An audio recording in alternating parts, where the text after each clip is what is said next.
السلام عليكم. ازيكم حبيبات؟ عاملين ايه؟ يا رب كده دايما تكونوا بخير وفي احسن حال. طبعا بقى نقول يا مساء الورد والفل والياسمين على احلى واغلى متابعين. ده لو كده شفت الشورتس بتاعي بالليل، اما لو شفت الصبح. اما بقولك صباحك ورد وسكر، صباحك كده مسك وعنبر. لو الشورتس ده نزل وسبتيه طبعا الصبح. عايزه اقول لكم بقى ازيكم عاملين ايه؟ جمعه مباركه عليكم، سنه هجريه سعيده. يا رب تكون كده كلها امل وخير وفرح، ويحقق لي ويحقق لكم كل ما تتمنوا، اللهم امين. النهارده حبيت اشارككم اليوم بتاعي من اول اليوم لغايه اخر اليوم. كل ده يا اختي في 3 دقايق بس شورتس. ما هو بصي، يا اما نقعد ونكسل، يا اما ايه، المهم ان احنا نكون متواجدين مع بعض. تمام.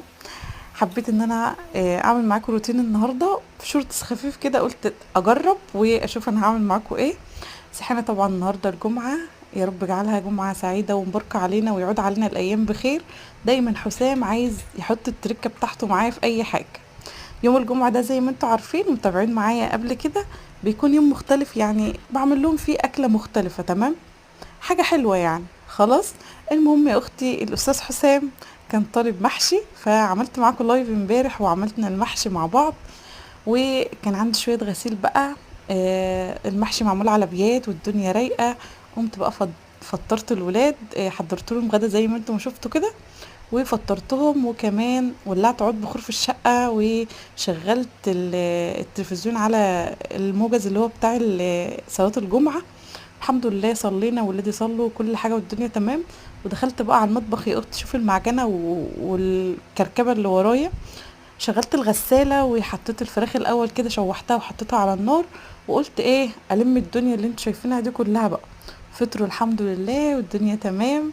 كل حاجة زي الفل. وكمان عملت لنا ايه، كوبايتين شاي كده محترمين.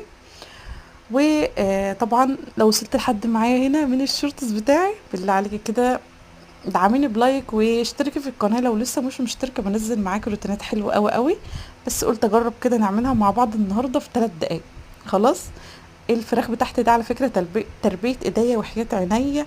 انا اللي مربياها. ذبحت واحدة كده صبحة. عايزة اقول لكم بقى شربتها في منتهى الجمال.